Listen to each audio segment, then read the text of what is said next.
I'm Rhea Allen, President and CEO of Peppershock Media, also the marketing boss babe and a chief marketing officer for hire. This video is for anyone who has employees. If you have happy employees, you're going to have happy customers. And with happy customers, they help you build your brand and your bottom line. High engagement in employees results in a 28% increase in earnings growth. There's a few things that we can do to help you build your company culture. Here are the 7 ways to help build your company culture. So number 1, gameplay, the key to creativity and innovation. And some of the things that we incorporate in gameplay, we actually subscribe to a couple different things that help us with gameplay and can help you as well. Caffeine for the creative team. We'll put the link in there for you to click on, but this is definitely a book that I recommend. It has lots of short little things that you can do. They might take 15 minutes or more, depending on what you're wanting to accomplish, but definitely a good one. And then another one is called Game Storming. It's called a playbook for innovators, rule breakers, and change makers. We use this. Some other gameplay ideas, we do a sticky note throwdown, so people stand up and it's kind of a free association where anything that the topic that you're working on, you write it down. If you're trying to come up with the messaging for your brand, or maybe you're wanting to come up with new ways or new product ideas, you're gonna do a sticky note throwdown. And you're gonna come up with all different ideas on many different sticky notes, and that way later you can go and categorize them. Maybe it's something that you need to focus on in your business that's gonna improve efficiencies. What should you stop, start, and keep doing? So when you stand up and you time people to do the sticky note throwdown, it really engages people in understanding what it is that they want to do. And soon enough, they start coming up with many ideas, and you watch them. Give them 30 seconds, but maybe give them just a little bit more time if they're really going at it. So I love to have sticky notes on hand for the team to do a sticky note throwdown. It's great. I constantly am searching online for different ways we can incorporate gameplay because it's so critical to be able to get your team involved and engaged, especially on a Monday morning when it's just everybody's coming off the weekend and we got to get our head back into the game and be able to brainstorm and still kind of be that leading edge company that we want to be. So my recommendation for you is figure out how to incorporate more gameplay into whatever it is that you're doing. Number 2, trading cards. When you have new employees come on board, the trading cards are a great way for them to understand all about the personality traits of each individual employee that they're working with on their new team.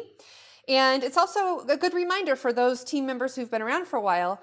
And we get to make these trading cards that tell a little bit about us, about our communication style, what types of personality types we have. We do a lot with DISC testing or Myers-Briggs testing. So we want to know and understand ways to communicate with each other. So with the trading cards, it's just like a baseball or a football trading card, right? You get to imagine yourself as a superstar athlete, but it's your career trading card, right? So you put a little of your stats and figures on your trading card. You could say what kind of awards you've won or any types of things that can help indicate kind of the type of person you are, especially for new employees that come on board. Number 3, funch. So we've adapted this idea that Friday fun lunch is now called funch. So for you, what you could do is anytime there's an employee birthday or a workversary, an anniversary of how long they've been at the company, take them out to lunch with the whole team, celebrate your successes, talk about your frustrations, new technologies, maybe goals you're working on,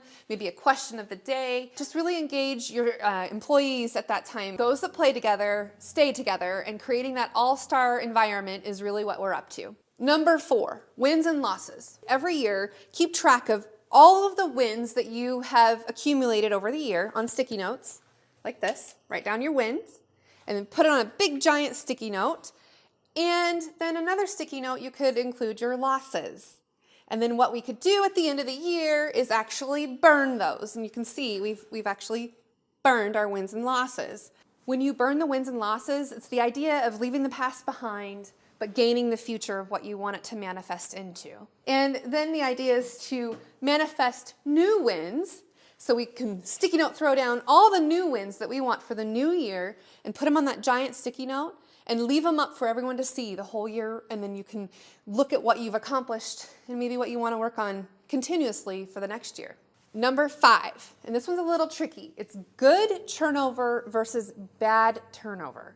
And what I mean by good turnover, when we are training the younger generation and they're ready to move on into a bigger step and a bigger role, but we've done all that we can help them do to get into their new role.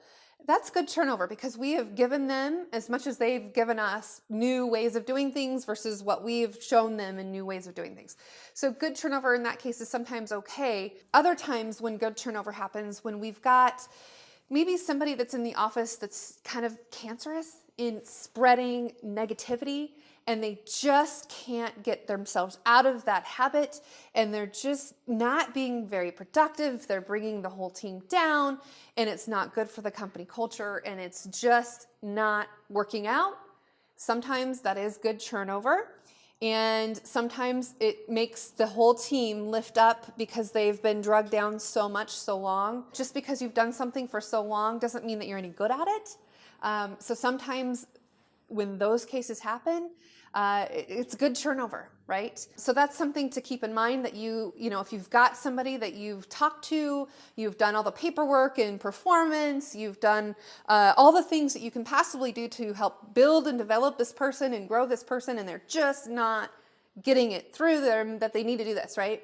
So that's when good turnover is okay. When you have unhappy employees, they take 15 more sick days than an average employee. So we want to make sure that your employees are happy. The other thing to consider here is that 27% of employees change jobs every year, and 17% of those are actively job hunting, and 46% are passively looking. Building your company culture is in hopes to avoid the bad turnover.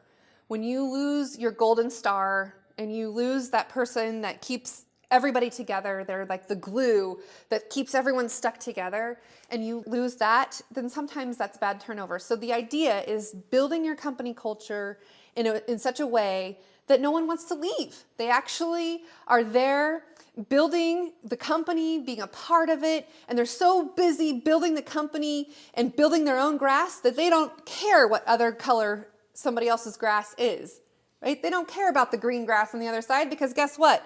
Grass is only greener where you water it. Number 6, flexibility. How flexible should you be? Very flexible. 80 to 90% of American workers expect or want to work remotely, at least part-time. And 68% said that they want to work remotely instead of commute to an office every day. That's well over half of our workforce that wants to work remotely instead of commute. So how do you build a company culture when they're all working from home?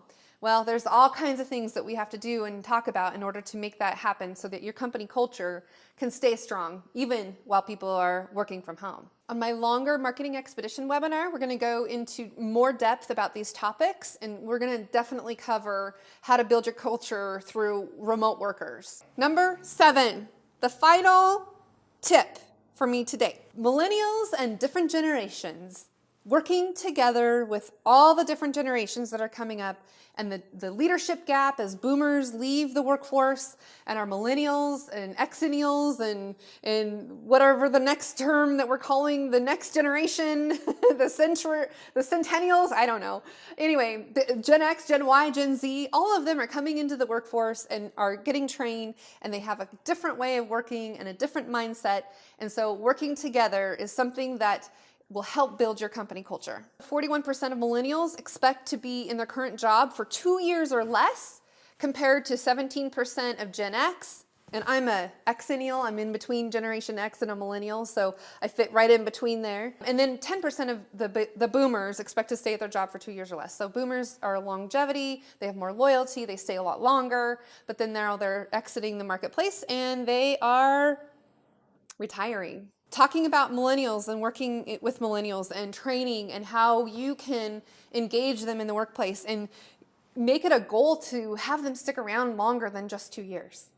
That's something that is definitely worth listening to a longer training video all about, but we will explore that topic in the webinar that'll have more information about all of these topics. So remember, taking care of your people, making them happy helps make your customers happy, and in turn will help build your brand and your bottom line. Remember to subscribe to my channel, Marketing Boss Babe, as well as go to peppershock.com/webinars to sign up for the webinars. And you can also sign up for the email newsletter list and get all kinds of updates from Peppershock. Thanks for joining me, and we'll see you soon.